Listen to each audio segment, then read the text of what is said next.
Press ക്ലബ്ബിൽ ശ്രീജിത്ത് ബാലകൃഷ്ണൻ ഉണ്ട് നമുക്കിപ്പം. Sreejith, good morning. ഒട്ടും സുഖകരമല്ലാത്തൊരു അന്തരീക്ഷത്തിൽ നമ്മുടെ മനസ്സും ശരീരവും ഒക്കെ തളർന്നു പോകുന്ന ഒരു നിമിഷത്തിൽ നിൽക്കുകയാണ് നമ്മൾ ഓരോരുത്തരും. ഈ ദുരന്തം, ഒരു മഹാദുരന്തം, അത് എങ്ങനെ സംഭവിച്ചു എന്ന് അറിയില്ല. അതിനൊപ്പം ഈ മരണപ്പെട്ടവരുടെ കുടുംബത്തെ അത് എങ്ങനെ ആശ്വസിപ്പിക്കുമെന്നറിയില്ല. അവർ ഈ വിവരങ്ങളെയൊക്കെ എങ്ങനെ അക്സെപ്റ്റ് ചെയ്യുമെന്നറിയില്ല. കാരണം എന്തുമാത്രം പ്രതീക്ഷകളുമായിട്ടാണ് ഓരോ മനുഷ്യനും വിമാനം കയറുന്നത് എന്നുള്ളതൊക്കെ നമുക്ക് അറിയാവുന്നതാണ്. എന്താണ് ശ്രീജിത്ത് പത്രങ്ങളിലുള്ളത്? തീർച്ചയായും സേതു പറഞ്ഞതുപോലെ തന്നെയാണ് കാര്യങ്ങൾ. സമയം ഇന്നലെ ഉച്ചയ്ക്ക് ഏതാണ്ട് 1:40 അഹമ്മദാബാദ് നഗരത്തോട് ചേർന്നുള്ള വലിയൊരു തീകോളം, അവിടെ വലിയ തീകോളം, പിന്നീടാണത് വിമാനം തകർന്നു വീണതാണെന്ന് ഈ രാജ്യം തിരിച്ചറിയുന്നത്. അവിടെ നിന്നാണ് ഇപ്പോൾ സേതു തന്നെ സൂചിപ്പിച്ചതുപോലെ ഓരോ നിമിഷവും ഈ രാജ്യം കണ്ട, അവിടെ നിന്ന് ഇതുവരെ ഈ നിമിഷം വരെ ഈ രാജ്യം കണ്ട ഏറ്റവും വലിയ വിമാന ദുരന്തങ്ങൾ ഒന്നിൻ്റെ മുന്നിലേക്കാണ് നമ്മളെല്ലാവരും എത്തിപ്പെട്ടത്. ഒരുപക്ഷെ വിമാന ദുരന്തം, വിമാന അപകടം എന്നതിലുപരി ഈ വിമാനം ഇടിച്ചിറങ്ങിയ പ്രദേശത്തെ ആളുകൾക്ക് മരണം സംഭവിച്ചു എന്നത്, അല്ലെങ്കിൽ അവർക്കും വലിയ പരിക്കുകളേറ്റു എന്നുള്ളത് ഈ അപകടത്തിൻ്റെ വ്യാപ്തി, ഈ അപകടത്തെ 2 തലത്തിൽ വലുതാക്കുന്നതാണ്. അങ്ങനെ തന്നെയാണ് എല്ലാ പത്രങ്ങളും ഈ വാർത്ത കൊണ്ട് തന്നെ, വലിയ വാർത്തയായതുകൊണ്ട് തന്നെ പത്രങ്ങളും വലിയ പ്രാധാന്യത്തോടുകൂടി ഈ വാർത്തയെ നൽകിയിട്ടുണ്ട് എന്ന് വേണം കാണാൻ. സാധാരണഗതിയിൽ നമ്മൾ പ്രസ് സ്റ്റോപ്പ് എല്ലാ തവണ ചെയ്യാറുള്ളത് ഇത്തരം സന്ദർഭങ്ങളിൽ ഒന്നാം പേജിൽ, എല്ലാ പത്രങ്ങളുടെയും 1-ാം പേജിലെ തലക്കെട്ടുകൾ ആദ്യം ഒന്ന് നോക്കി പോകാറുണ്ട്. കാരണം എങ്ങനെയാണ് ഈ വാർത്തയെ, ഇതിൻ്റെ പ്രാധാന്യത്തെ പത്രങ്ങൾ നോക്കുന്നത് എന്നുള്ളത് നമ്മൾ നോക്കി പോകുന്നുണ്ട്. ഏറ്റവും പ്രധാനമായിട്ട് നമ്മുടെ എല്ലാ പത്രങ്ങളിലേക്കും ആദ്യം ഒന്ന് ഓടിപ്പോകാം. കേരളകൗമുദിയാണ് അതിൽ മഹാദുരന്തം എന്ന പേരിട്ട് തലക്കെട്ട് നൽകിയിട്ടുള്ളത്. മഹാദുരന്തം എന്നാണ് കേരളകൗമുദി 1-ാം പേജിൽ തലക്കെട്ട്. ആകാശ ദുരന്തം എന്നാണ് ജനയുഗം അതിന് തലക്കെട്ട് നൽകിയിട്ടുള്ളത്. മരണവാനം എന്നാണ് മാധ്യമം, മരണവാനം എന്ന്. തീവാനം എന്ന് ദേശാഭിമാനി. ആകാശ കണ്ണീരെന്നാണ് ചന്ദ്രിക. ഒപ്പം തന്നെ ഈ ആകാശ ദുരന്തം എന്ന പേര് ഇപ്പോൾ നേരത്തെ നമ്മൾ സൂചിപ്പിച്ചതുപോലെ ആകാശ ദുരന്തം ജനയുഗം മാത്രമല്ല, അതോടൊപ്പം തന്നെ സുപ്രഭാതവും ആകാശ ദുരന്തമാണ്, ജന്മഭൂമിയും ആകാശ ദുരന്തമാണ്, മംഗളവും ആകാശ ദുരന്തം എന്നാണ്. ഈ 4 പത്രങ്ങളും ആകാശ ദുരന്തം എന്നുള്ളതാണ് ഈ പ്രധാനപ്പെട്ട 1-ാം പേജിൻ്റെ പ്രധാന വാർത്തയ്ക്ക് തലക്കെട്ട് നൽകിയിട്ടുള്ളത്. ദീപിക ഒരാളൊഴികെ എന്നാണ്, അതായത് ഒരാൾ മാത്രമാണ് അപകടത്തിൽ രക്ഷപ്പെട്ടത് എന്നുള്ളത് ദീപിക പ്രധാനപ്പെട്ട വാർത്തയായി കാണുന്നു. അഗ്നിഗോളമായി കത്തിയമർന്നു എന്ന് വീക്ഷണം പറയുന്നു. മെയ്ഡേ എന്നാണ് ഇന്ത്യൻ എക്സ്പ്രസിൻ്റെ 1-ാം പേജിലെ പ്രധാനപ്പെട്ട ഹെഡിങ്. ആ മെയ്ഡേ എന്നുള്ളത് എല്ലാവർക്കും അറിയാം എന്താണെന്നുള്ളത്. കാരണം ഒരു അപകടത്തിൽ ദുരന്തമുഖത്ത് നിൽക്കുമ്പോൾ വിമാനത്തിൻ്റെ പൈലറ്റ് നൽകുന്ന സന്ദേശമാണത്, മെയ്ഡേ എന്നുള്ളത്. ആ സന്ദേശം നൽകുന്നു, ആ വിമാനം കത്തിയമരുന്നു. അങ്ങനെ പത്രങ്ങളെ ഈ വാർത്തയെ വളരെ വിശദമായി, വലുതായി, തലക്കെട്ടുകൾക്കപ്പുറത്തേക്ക് വാർത്തയിൽ വലിയ വാർത്തയുടെ വിശദാംശങ്ങളിലേക്ക് കൂടി പോകേണ്ടതുണ്ട്. നമുക്ക് മനോരമയും മാതൃഭൂമി അടക്കമുള്ള പത്രങ്ങളിലേക്കൊന്ന് വേഗം പോയി വരാം. ഇതിലേറ്റവും പ്രധാനം മനോരമയുടെ 1-ാം പേജാണ്. സാധാരണഗതിയിൽ 1-ാം പേജ് എന്ന് പറയുന്നത് ചിലപ്പോൾ പരസ്യമോ അല്ലെങ്കിൽ മറ്റു വാർത്തകളൊക്കെ കൊണ്ട് നിറയാറുണ്ട്. ഇത്തവണ മനോരമയുടെ 1-ാം പേജ് നമ്മൾ നേരെ പിടിച്ചു കഴിഞ്ഞ് വായിക്കുന്നതല്ല, പത്രം തിരിച്ചു വായിക്കേണ്ട അവസ്ഥയാണ്. പത്രത്തിൻ്റെ ഒരു അവസ്ഥ ഇങ്ങനെയാണ് അവർ 1-ാം പേജ് നൽകിയിട്ടുള്ളത്. സാധാരണഗതിയിൽ ഈ രൂപത്തിൽ വരുന്ന പത്രം ഇങ്ങനെയാണ് നൽകിയിട്ടുള്ളത്. അതിൻ്റെ ആ വാർത്തയുടെ പ്രാധാന്യത്തെ, വലിപ്പത്തെ എടുത്തു കാണിക്കാനാണ് ഈ രൂപത്തിൽ ഇങ്ങനെ തന്നെ 1-ാം പേജ് നൽകിയിട്ടുള്ളത് എന്ന് വേണം കാണാൻ. മരണസംഖ്യയുമായി ബന്ധപ്പെട്ട് എല്ലാ പത്രങ്ങൾക്കും വ്യത്യസ്ത അഭിപ്രായമാണ്. 242 പേരാണ് വിമാനത്തിലുണ്ടായിരുന്നത്, ഒരാൾ രക്ഷപ്പെട്ടു, 241 പേരും മരണപ്പെട്ടു എന്ന് ചില പത്രങ്ങൾ പറയുന്നുണ്ട്. ഒപ്പം തന്നെ പ്രദേശവാസികൾ ചിലർ മരിച്ചു എന്ന് പറയുന്നുണ്ട്. അങ്ങനെ മരണസംഖ്യയുടെ കാര്യത്തിൽ ഒരു അവ്യക്തത പത്രങ്ങളിൽ നിലനിൽക്കുന്നുണ്ട്. അതിലേക്ക് പോകാം. അതുമാത്രമല്ല, ഈ ഹെഡിങ്ങുകൾ, മനോരമയുടെ 1-ാം പേജിലെ ഹെഡിങ് വിമൗനം എന്നാണ്. മൗനമുണ്ട്, വിമാനമുണ്ട്. അതിൽ ആകാശ ദുരന്തമാണ്, നടുങ്ങി രാജ്യം എന്നുകൂടി പറയുന്നുണ്ട്. എങ്ങനെയാണ് ഈ അപകടം ഉണ്ടായത്, അതിൻ്റെ വലിയ ചിത്രമാണ് ആ കാണുന്നത്. ചിത്രത്തിൽ ആ സ്റ്റാഫ് ക്വാർട്ടേഴ്സ്, അതായത് വിമാനം ഇടിച്ചിറങ്ങിയ മെഡിക്കൽ കോളേജ് വിദ്യാർത്ഥികളുടെ സ്റ്റാഫ് ക്വാർട്ടേഴ്സിൻ്റെ വലിയ ചിത്രം, ആളുകൾ രക്ഷാപ്രവർത്തനം നടത്തുന്ന കാര്യമുണ്ട്. അഹമ്മദാബാദിലെ മേഘാനി നഗർ BJ മെഡിക്കൽ കോളേജിൻ്റെ ക്യാമ്പസ് ഉണ്ട്. വിമാനത്താവളത്തിൽ നിന്ന് ഇവിടേക്ക് 1 കിലോമീറ്റർ മാത്രമാണ് ദൂരം എന്നുള്ളത് വളരെ വിശദമായി പറയുന്നുണ്ട്. വിമാനം ഇടിച്ചിറങ്ങി എന്ന് പറയുന്ന ആ ഹോസ്റ്റൽ കെട്ടിടവും അപകടം നടന്ന സ്ഥലവും വിമാനത്തിൻ്റെ അവശിഷ്ടങ്ങളും ഒക്കെ ചേരുന്ന ഒരു ചിത്രം. ഒപ്പം തന്നെ ഒരു പെൺകുട്ടി, അപകടത്തിൽ മരിച്ച വിമാന ജീവനക്കാരുടെ ഉറ്റബന്ധു, മണിപ്പൂരിലെ ഇംഫാലിൽ വിലപിക്കുന്നു എന്ന ചിത്രം കൂടി ആ 1-ാം പേജിൽ കൊടുക്കുന്നുണ്ട്. ചുരുക്കത്തിൽ വളരെ സമഗ്രമാണ്. ഒപ്പം തന്നെ ഏറ്റവും ശ്രദ്ധേയമായതും നമ്മൾ പറഞ്ഞു പോകേണ്ടതുമായ കാര്യം, നമ്മൾക്ക് ഏറ്റവും വൈകാരികമായി വിഷമമുണ്ടാക്കുന്ന കാര്യമെന്ന് പറയുന്നത് പത്തനംതിട്ടയിലെ പുല്ലാട് സ്വദേശി രഞ്ജിതയുടെ മരണമാണ്. രഞ്ജിതയുടെ ഒരു ഫോട്ടോ കൂടി ഉൾപ്പെടുത്തിക്കൊണ്ട് വളരെ വിശദമായി പറയുന്നു. അപകടത്തിൽപ്പെട്ടത് അഹമ്മദാബാദിൽ നിന്ന് ലണ്ടനിലേക്കുള്ള എയർ ഇന്ത്യയുടെ ഫ്ലൈറ്റാണ്. ബോയിങ് 787 ഡ്രീം ലൈനർ വിമാനം പറന്നുയർന്ന് 32 സെക്കൻഡിനകം 625 അടി ഉയരത്തിൽ നിന്ന് താഴേക്ക് പതിച്ച് കത്തിയമർന്നു. 230 യാത്രക്കാരും 12 ജീവനക്കാരും. അങ്ങനെ വളരെ വിശദമായി 1-ാം പേജ് സമഗ്രമായി തന്നെ മനോരമ നൽകിയിട്ടുണ്ട്. മാതൃഭൂമി മനോരമയ്ക്ക് സമാന്തരമായി തന്നെ, അല്ലെങ്കിൽ സമാനമായി തന്നെ ഒന്നാം പേജിനെ വിന്യസിച്ചിട്ടുള്ളത്. ഒന്നാം പേജ് മാത്രമല്ല, ഒന്നാം പേജിനെ 2 പേജുകളെ ചേർത്ത് ഒരൊറ്റ പേജായി ഒന്നാം പേജായി നൽകുന്നു. അത് ആ ചിത്രം കൂടി നമ്മൾ കാണേണ്ടത്. മനോരമയ്ക്ക് 246 മരണമെങ്കിൽ മാതൃഭൂമിക്ക് 248. ഒരു 2 പേജുകൾ ക്ലബ്ബ് ചെയ്തുകൊണ്ട് ഒറ്റ പേജായിട്ടാണ് മാതൃഭൂമി ഒന്നാം പേജിനെ സമഗ്രമാക്കിയിട്ടുള്ളത്. ഒരുപക്ഷെ ഈ മനോരമയേക്കാൾ കുറച്ചും കൂടി വിശദമായ വാർത്തകൾ ഉൾക്കൊള്ളിക്കാൻ അതുകൊണ്ട് തന്നെ മാതൃഭൂമി കഴിഞ്ഞിട്ടുണ്ട്. ആ അത്ഭുതകരമായ രക്ഷപ്പെട്ട ചെറുപ്പക്കാരൻ്റെ വാർത്ത ഒന്നാം പേജിൽ നൽകിയിട്ടുണ്ട്. ഈ ജീവനോടെ ഒരേ ഒരു വിശ്വാസ് എന്നുള്ളതാണ് അത്ഭുതം, ഈ രക്ഷപ്പെടൽ എന്ന് പറയുന്നുണ്ട്. വിജയ് രൂപാണി മുൻ മുഖ്യമന്ത്രിയാണ്, ബി.ജെ.പിയുടെ നേതാവാണ്. അദ്ദേഹം അഭിമാനത്തിലുണ്ടായിരുന്നു. അദ്ദേഹവും മരിക്കുന്നു. ആ മരണത്തെയും മാതൃഭൂമി ഒന്നാം പേജിൽ വാർത്തയാക്കുന്നു. ഭരണം പോലെ തന്നെ മരണവും അപ്രതീക്ഷിതം എന്നാണ് ആ ഹെഡിങ്.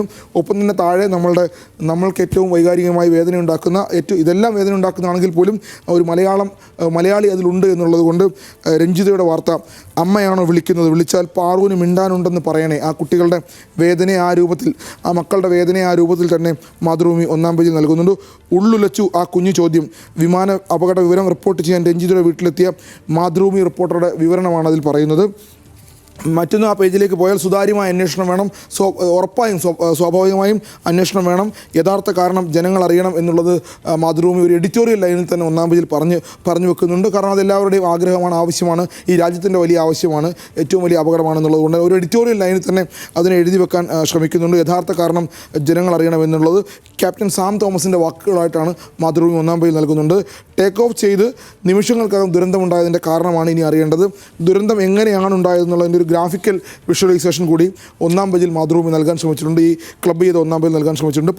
1:38 പുറപ്പെടുന്നു, റൺവേ നമ്പർ 23 അവിടെ നിന്ന് പുറപ്പെടുന്നു, 625 അടി ഉയരത്തിൽ എന്നൊക്കെ പറഞ്ഞ് വളരെ വിശദമായി തന്നെ. അതുമാത്രമല്ല, ഈ അഹമ്മദാബാദിൽ നിന്നും ലക്ഷ്യസ്ഥാനത്തേക്ക് എത്തേണ്ട സമയം എത്രയാണ്, ദൂരം എത്രയാണ്, 6859 കിലോമീറ്റർ സഞ്ചരിക്കേണ്ട വിമാനമാണ്. അതാണ് ഇന്നലെയെല്ലാം നമ്മൾ റിപ്പോർട്ട് ചെയ്തിരുന്നത്. പൂർണ്ണമായും ഇന്ധനം നിറച്ച വിമാനമാണ് കത്തിയമർന്നത്. 9 മണിക്കൂർ 2 മിനിറ്റ് യാത്ര ചെയ്യേണ്ട വിമാനമായിരുന്നു. അങ്ങനെ വളരെ വിശദമായി മാതൃഭൂമി ഒന്നാം പേജ് സമഗ്രമായി പറയുന്നുണ്ട്. ഉൾപേജുകളിലേക്ക് പോയാൽ ഉൾപേജുകളിൽ ഇതിനേക്കാൾ വിശദമായ വിവരങ്ങളാണ് ഉൾപേജുകളിൽ. 6ഉം 7ഉം പേജ്, എഡിറ്റോറിയൽ പേജും 7ആം പേജും ചേർത്ത് തീഗോളം എന്നാണ് മാതൃഭൂമി പറയുന്നത്. 6ഉം 7ഉം പേജുകളിൽ. അതോടൊപ്പം തന്നെ ഓർമ്മയിൽ കരിപ്പൂരും മംഗളൂരുവും, നമ്മുടെ ഓർമ്മയിൽ നമ്മളുടെ തൊട്ടടുത്ത് നടന്ന അപകടങ്ങളുണ്ട്. കരിപ്പൂർ വിമാനാപകടവും മംഗളൂരുവും, അതും മാതൃഭൂമി ഓർമ്മിപ്പിക്കുന്നുണ്ട്. മെയ്തേ മുന്നറിയിപ്പ് എന്താണെന്ന് പറയുന്നുണ്ട്. ഞാൻ നേരത്തെ സൂചിപ്പിച്ചിരുന്ന മെയ്തേ എന്താണെന്നുള്ളത്. ഒപ്പം തന്നെ ഈ പൈലറ്റുമാരെ കുറിച്ച്, അപകടത്തിൽപ്പെട്ട വിമാനം ഓടിച്ചിരുന്ന അല്ലെങ്കിൽ പറത്തിയിരുന്ന പൈലറ്റുമാരെ കുറിച്ച് പറയുന്നുണ്ട്. സുമിത്ത് എന്ന് പറഞ്ഞ പൈലറ്റിനെ കുറിച്ച് നമ്മൾ വാർത്തകൾ ഇന്നലെയെല്ലാം കേട്ടതാണ്. അദ്ദേഹം സാധാരണ ഒരു പൈലറ്റല്ല, പൈലറ്റുമാർക്ക് പരിശീലനം നൽകുന്ന പൈലറ്റാണ്. അങ്ങനെ ഒരാൾ ഓടിച്ചിരുന്ന വിമാനമാണ് അപകടത്തിൽപ്പെട്ടത്. രഞ്ജിതയെക്കുറിച്ച് വീണ്ടും പറയുന്നുണ്ട്. മെഡിക്കൽ കോളേജ് ഹോസ്റ്റലിനെ കുറിച്ച് പറയുന്നുണ്ട്. 5 വിദ്യാർത്ഥികളാണ് അവിടെ കൊല്ലപ്പെടുന്നത്. ഭക്ഷണം കഴിച്ചുകൊണ്ടിരുന്ന വിദ്യാർത്ഥികൾ, അവർക്ക് മുകളിലേക്കാണ് വിമാനം ഇടിച്ചിറങ്ങുന്നത്. അതിനെക്കുറിച്ച് വളരെ വിശദമായി പറയുന്നുണ്ട്. ഒപ്പം തന്നെ വിമാനത്തിലുണ്ടായിരുന്ന നിരവധി ആളുകൾ യാത്ര പുറപ്പെടുന്നതിന് മുമ്പ് സെൽഫിയൊക്കെ എടുത്ത് വീട്ടുകാർക്കും സുഹൃത്തുക്കൾക്കും അയച്ചു കൊടുത്തിരുന്നു. അവരിൽ ഒരു കുടുംബത്തിൻ്റെ രാജസ്ഥാൻ സ്വദേശിയായ പ്രതീക്, ഭാര്യയും 3 കുട്ടികളും, അവരുടെ ഒരു സെൽഫി ചിത്രം കൂടി ഉൾപ്പെടുത്താൻ മാതൃഭൂമി ഉൾപേജിൽ ശ്രമിച്ചിട്ടുണ്ട് എന്ന് വേണം കാണാൻ. മറ്റൊന്ന്, ഇന്ത്യയെ ഞെട്ടിച്ച അപകടങ്ങളുടെ ഒരു നീണ്ട നിര, ഞാനെല്ലാം പറഞ്ഞു പോകുന്നില്ല, നീണ്ട നിര കൂടി മാതൃഭൂമി ഉൾപേജിൽ പറയാൻ ശ്രമിക്കുന്നുണ്ട്. ഒപ്പം തന്നെ അടുത്തൊരു പേജിലേക്ക് പോയാൽ, അടുത്ത പേജ് 8ആം പേജാണ്. 8ആം പേജ് കൂടി ഇതിനേക്കായി മാറ്റിവെക്കാം. ചുരുക്കത്തിൽ 4ഓളം പേജുകളാണ് മാതൃഭൂമി ഇതിനായി മാറ്റിവെക്കുന്നത്. കേന്ദ്രത്തിൻ്റെ ഇടപെടൽ എങ്ങനെ ഉണ്ടായെന്നുള്ളത് നമ്മൾ ഇന്നലെ റിപ്പോർട്ട് ചെയ്തതാണ്. ഒരുപക്ഷെ പ്രധാനമന്ത്രിയുടെ ഓഫീസിൽ നിന്ന് ആദ്യ ഇടപെടലുണ്ടാകുന്നു. പിന്നീട് 2 മന്ത്രിമാർ അവിടേക്ക് പോകുന്നു. ആഭ്യന്തരമന്ത്രി അമിത്ഷായും രാംമോഹൻ നായിഡുവും അവിടേക്ക് പോകുന്നു. അതിനെക്കുറിച്ച് വിശദമായി പറയുന്നുണ്ട്. ആകാശയാത്രയിൽ പൊലിഞ്ഞ പ്രമുഖർ, നമുക്കറിയാം നിരവധിയായ രാഷ്ട്രീയ നേതാക്കൾ, സഞ്ജയ് ഗാന്ധി മുതൽ GMC ബാലയോഗി, നടി സൗന്ദര്യ അടക്കം നിരവധി ആളുകൾ ഇന്ത്യയിൽ വിമാനാപകടങ്ങളിൽ മരണപ്പെട്ടിട്ടുണ്ട്. അവരെക്കുറിച്ച് വിശദമായി പറയുന്നുണ്ട്. ഒപ്പം തന്നെ ബോയിങ്, ഈ വിമാനത്തിൻ്റെ ചരിത്രം, ബോയിങ് എന്ന് പറയുന്ന കമ്പനിയെക്കുറിച്ച് നമുക്കറിയാം. ലോകത്ത് വിമാനം എന്നുള്ള പേര് പോലും ഒരുപക്ഷെ ബോയിങ് എന്ന രൂപത്തിലേക്ക് നമ്മളുടെ ഓർമ്മയിൽ പതിഞ്ഞുപോയ പേരാണ് ബോയിങ്. ആ വിമാനത്തിന് എന്ത് സംഭവിച്ചു, അല്ലെങ്കിൽ വിമാന കമ്പനിക്ക് എന്ത് സംഭവിച്ചു എന്ന കാര്യം വളരെ വിശദമായി നല്ലൊരു സ്റ്റോറിയായി മാതൃഭൂമി നൽകിയിട്ടുണ്ട്. ഒപ്പം തന്നെ അതിൻ്റെ ഒരു സൈഡ് സ്റ്റോറി ഏറ്റവും ശ്രദ്ധേയമാണ്. മിറാക്കിൾ ഓൺ ദി ഹഡ്സൺ എന്ന് പറയുന്ന സിനിമ, ഇംഗ്ലീഷ് സിനിമ എല്ലാവരും കണ്ടിട്ടുണ്ടാകും. പറന്നു പൊങ്ങിയ ശേഷം അപകടത്തിൽപ്പെടാൻ പോകുന്നൊരു വിമാനം, ആ വിമാനം നദിയിൽ ഇടിച്ചിറക്കിയ കഥയാണ്. ബോളിവുഡ് സിനിമയാണ്. ആ ബോളിവുഡ് സിനിമയെക്കുറിച്ച് കൂടി പറഞ്ഞു പോകുന്നുണ്ട്.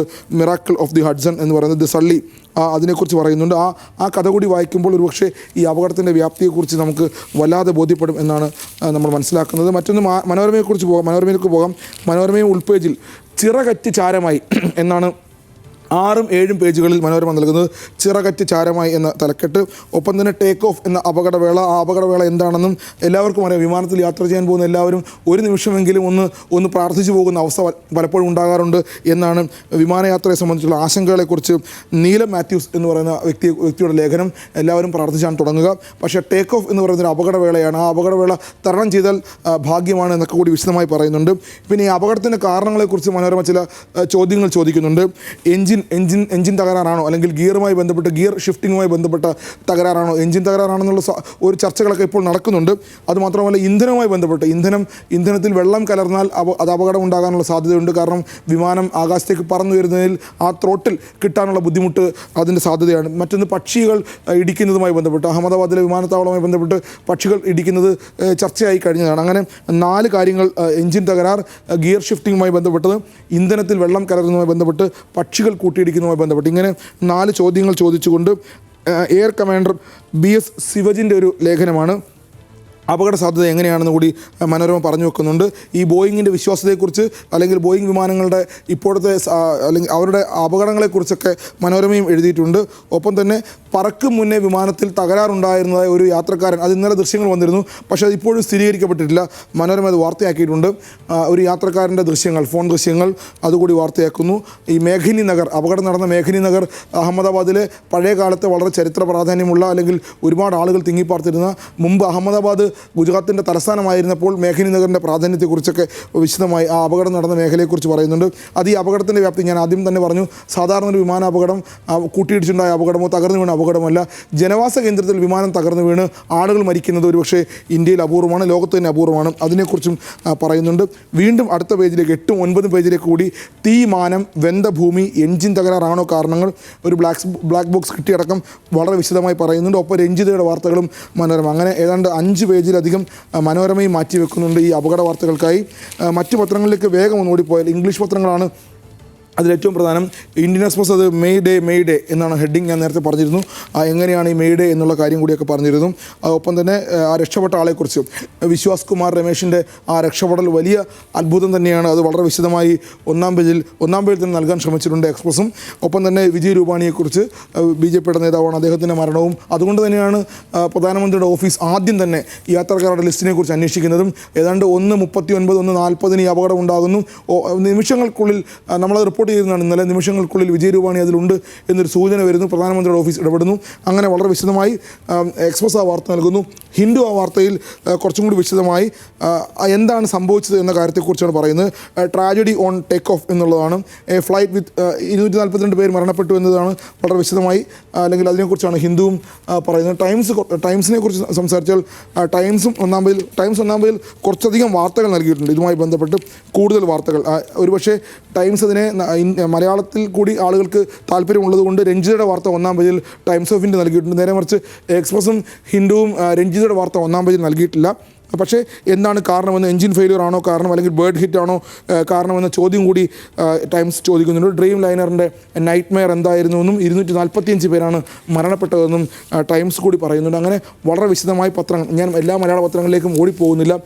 തീവാനമെന്ന് ദേശാഭിമാനി, മഹാദുരന്തമെന്ന് കേരള കൗമുദിയും, ആകാശ ദുരന്തമെന്ന് മംഗളവും സുപ്രഭാതവും ജന്മഭൂമി അടക്കമുള്ള പത്രങ്ങൾ ഒന്നാം പേജിൽ വലിയ വാർത്ത നൽകുന്നു. അകത്തെ ഉൾപേജുകളെല്ലാം ഇതുപോലെ തന്നെ വളരെ സമഗ്രമായി നിരവധിയായ കാര്യങ്ങൾ ഇതുമായി ബന്ധപ്പെട്ട് ഒരുപാട് കാര്യങ്ങൾ പറയാനുണ്ട്. ഇതുമായി ബന്ധപ്പെട്ട് പത്രങ്ങൾക്ക് നൽകുന്നുണ്ട്. മറ്റു ചില വാർത്തകളിലേക്ക് വേഗം ഒന്ന് പോയി പ്രസ് സ്റ്റോപ്പ് അവസാനിപ്പിക്കാം. ഈ വലിയ വിമാനാപകടം നമ്മുടെ കൺമുന്നിലുള്ളപ്പോൾ തൊട്ട് തലേ ദിവസം നടന്നത് വലിയ കപ്പൽ അപകടമാണ്. ആ കപ്പൽ അപകടവുമായി ബന്ധപ്പെട്ട് മാതൃഭൂമി, മനോരമയും എല്ലാ പത്രങ്ങളും ചെറിയ രൂപത്തിൽ വാർത്ത നൽകാൻ ശ്രമിച്ചിട്ടുണ്ട്. ഒരുപക്ഷെ ഇന്നത്തെ ഏറ്റവും വലിയ വാർത്തയാക്കേണ്ടതാണ് ഇതെല്ലാം.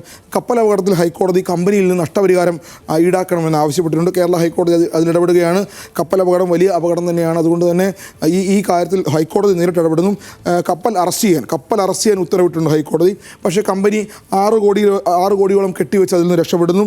അതുമാത്രമല്ല മറ്റൊരു കപ്പൽ കൂടി ഇന്നലെ നമ്മുടെ കൊച്ചി തീരത്ത് കൊടുങ്ങല്ലൂരിനടുത്ത് തീപിടിച്ചു. പക്ഷേ അത് വലിയ അപകടമായി മാറിയില്ല. അതുകൊണ്ട് ആ വാർത്ത കൂടി, അങ്ങനെ നിരവധിയായ കപ്പലുമായി ബന്ധപ്പെട്ട് നിരവധി വാർത്തകളുണ്ട്. ആ വാർത്തകളെല്ലാം ക്ലബ് ചെയ്ത് മാതൃഭൂമി 9-ാം പേജിൽ നൽകിയിട്ടുണ്ട്. മനോരമ ആ വാർത്തകൾ വളരെ വിശദമായി ഉൾപേജിൽ നൽകിയിട്ടുണ്ട്. അതുമാത്രമല്ല ഇപ്പോൾ കത്തിക്കൊണ്ടിരിക്കുന്ന കപ്പലിനെ സംബന്ധിച്ച് അത് തീ അണയ്ക്കാനുള്ള ശ്രമം തുടരുകയാണ്. രാസപ്പൊടി വിതറിയാണ് തീ അണയ്ക്കാൻ ശ്രമിക്കുന്നത്. ഇങ്ങനെ അത്തരം വാർത്തകളെല്ലാം 9-ാം പേജിൽ ക്ലബ്ബ് ചെയ്ത് മാതൃഭൂമി നൽകിയിട്ടുണ്ട്. മറ്റൊന്ന് ഒരു വിമാനയാത്രയുടെ പശ്ചാത്തലത്തിലുള്ള വാർത്തയാണ്. നമ്മുടെ മുഖ്യമന്ത്രി വിമാനത്തിൽ യാത്ര ചെയ്തപ്പോൾ യൂത്ത് കോൺഗ്രസ് നേതാക്കന്മാർ പ്രതിഷേധിച്ചിരുന്നു. ആ വിഷയത്തിൽ വിമാനത്തിൽ മുഖ്യമന്ത്രിക്ക് നേരെ പ്രതിഷേധമുണ്ടാകുന്നു. 3 വർഷമായിട്ടും അതിൽ കുറ്റപത്രം ഉണ്ടായിട്ടില്ല എന്നൊരു വാർത്ത കൂടി മാതൃഭൂമിയും മനോരമയും മറ്റു പത്രങ്ങളൊക്കെ ഉൾപ്പെടുത്തി നൽകിയിട്ടുണ്ട്. ഇതുകൂടി വിമാനവുമായി ബന്ധപ്പെട്ട് കപ്പലുമായി ബന്ധപ്പെട്ടുള്ള വാർത്തകളാണ് പത്രങ്ങളിൽ നിറയെന്ന് പറയേണ്ടി വരും. മറ്റൊന്ന് ഏറ്റവും ശ്രദ്ധേയമായ ഒരു വാർത്ത കൂടിയുണ്ട്. സ്കൂളുകളിലെ സമയമാറ്റം. നമുക്കറിയാം സ്കൂളുകളിൽ സമയമാറ്റം ഉണ്ടായിട്ടുണ്ട്. അത് ഹൈക്കോടതി നിർദ്ദേശപ്രകാരമാണ് സമയമാറ്റം ഉണ്ടായിട്ടുള്ളത്. പക്ഷേ ചില സംഘടനകൾ ആവശ്യപ്പെട്ടിട്ടുണ്ട് സമയമാറ്റം പിൻവലിക്കണമെന്ന്. അക്കാര്യത്തിൽ സർക്കാർ ചെറുതായിട്ട് വെട്ടിലാണ്. പക്ഷേ കോടതിയുടെ നിർദ്ദേശമായതുകൊണ്ട് നടപ്പാക്കിയേ കഴിയുള്ളൂ. ആ നടപ്പാക്കാതെ നിർവാഹമില്ല എന്ന് നമുക്കറിയാം. പക്ഷേ സർക്കാരിന് വേറെ നിർവാഹമില്ല. സർക്കാർ അത് കോടതിക്ക് വിട്ടുകൊടുത്തിരിക്കുന്നു. എന്തായാലും സംഘടനകളുടെ നിർബന്ധത്തിന് സർക്കാർ വഴങ്ങുമോ എന്ന് കണ്ടറിയണം എന്നുകൂടിയാണ് സർക്കാരിനെ സംബന്ധിച്ച് പറയാനുള്ളതും. ആ വാർത്തയും മനോരമയും മാതൃഭൂമിയും വളരെ വിശദമായി ഉൾപേജുകളിൽ നൽകിയിട്ടുണ്ട് എന്നുകൂടി പറയുന്നു. നിരവധിയായ വാർത്തകൾ ഈ വിമാനാപകടമായി ഉള്ളതുകൊണ്ട് പ്രസ് സ്റ്റോപ്പ് വേഗം അവസാനിപ്പിക്കുന്നു. സേതു.